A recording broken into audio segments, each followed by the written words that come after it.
Hi, good evening. ఎలా ఉన్నారు? అందరూ బాగున్నారని అనుకుంటున్నాను. This is Prasad. ఈరోజు వచ్చేసి ఒక చిన్న టాపిక్ గురించి మాట్లాడదాం, బట్ ఇంపాక్ట్ చాలా ఉంటుంది. అసలు ఫైనాన్షియల్గా మిడిల్ క్లాస్ ఫ్యామిలీస్ ఎలా ట్రాప్లో పడుతూ ఉన్నారు అనేది చిన్న టాపిక్ గురించి మాట్లాడదాం. రీసెంట్గా జస్ట్ ఒక 2 days బ్యాక్ గత 28 years నుండి గుత్తి నుండి హైదరాబాద్లో వెళ్ళి సెటిల్ అయ్యారు. ఆయన పరిచయస్తులు ఒకరికొకరు పరిచయం చేసుకుని చిన్నగా ఒక 50,000 దగ్గర నుండి చీటీల వ్యాపారం స్టార్ట్ చేశారు. అలా స్టార్ట్ చేస్తూ 50,000, 1 lakh, 5 lakhs, 10 lakhs, 25 lakhs, 50 lakhs చీటీలు కూడా వేయడం స్టార్ట్ చేశారు.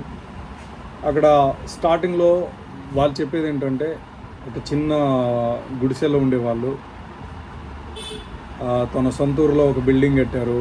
హైదరాబాద్ మెయిన్ సిటీలో సైట్ తీసుకుని ఒక హౌస్ కూడా కన్స్ట్రక్షన్ చేసుకున్నారు. G+5 building I think. So ఇదంతా కూడా ఈజీ వేలో సంపాదించాలి అనే ఆలోచనలో వచ్చేది. బట్ నమ్మకం, చీటీల వ్యాపారం చేస్తూ అసలు చీటీల వ్యాపారం ఎంతవరకు సేఫ్ అనేది మనం డిస్కస్ చేద్దాం. ఇంట్రెస్ట్ వైజ్ చూస్తే సేమ్ బయట ఎలాగ ఉంటుందో ఇక్కడ కూడా అలాగే ఉంటుంది, ఏం తక్కువ ఏమి ఉండదు. బట్ ఏంటంటే బయట సిబిల్ స్కోరు, లోన్లు రావాలంటే ఇవన్నీ కూడా రిస్కులు ఉంటాయి కాబట్టి అవైతే త్వరగా అప్రూవల్స్ అవ్వవు. లోన్స్ మిడిల్ క్లాస్ ఫ్యామిలీస్, రోజువారీ కూలీలు చేసుకునే వాళ్ళకి ఇలాంటి అవకాశం ఉండదు కాబట్టి దాన్నే అడ్వాంటేజ్గా తీసుకుని చిట్టీల వ్యాపారం స్టార్ట్ చేస్తారు. అలా చేసి ఇలా నమ్మకంగా ఒక 28 years నుండి స్టార్ట్ చేసి ఆదోని, ఎమ్మిగనూరు, మంత్రాలయం, కర్నూలు డిస్టిక్లో, ఆదోనిలో, మహబూబ్ నగర్లో ఇలా చుట్టుపక్కల ఉండేవాళ్ళు ఆన్లైన్ ద్వారా పేమెంట్లు వేసుకుని ఒక్కొక్కరికి 5 lakhs, ఒకరికి 10 lakhs, ఒకరికి 25 lakhs ఇట్లా చిట్టీలు 50 lakhs వరకు కూడా చిట్టీలు ఉన్నాయి. అలా అన్నీ వేసి ఒక నియర్లీ 120 crores 120 కోట్లు తీసేసుకుని రాత్రికి రాత్రే యజమాని పారిపోయాడు.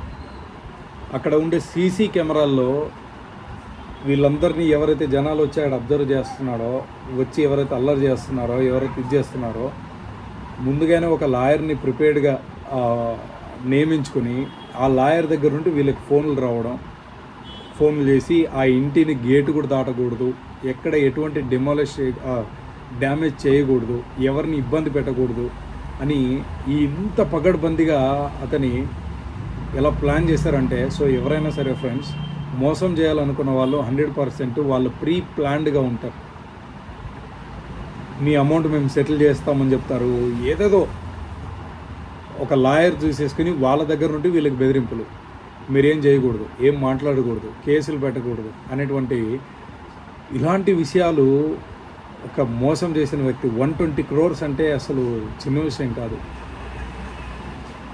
120 కోట్లు సామ్రాజ్యాన్ని, ఆ నమ్మకాన్ని పెంచుకొని ఈరోజు మోసం చేసి ఎక్కడో దాక్కున్నాడు.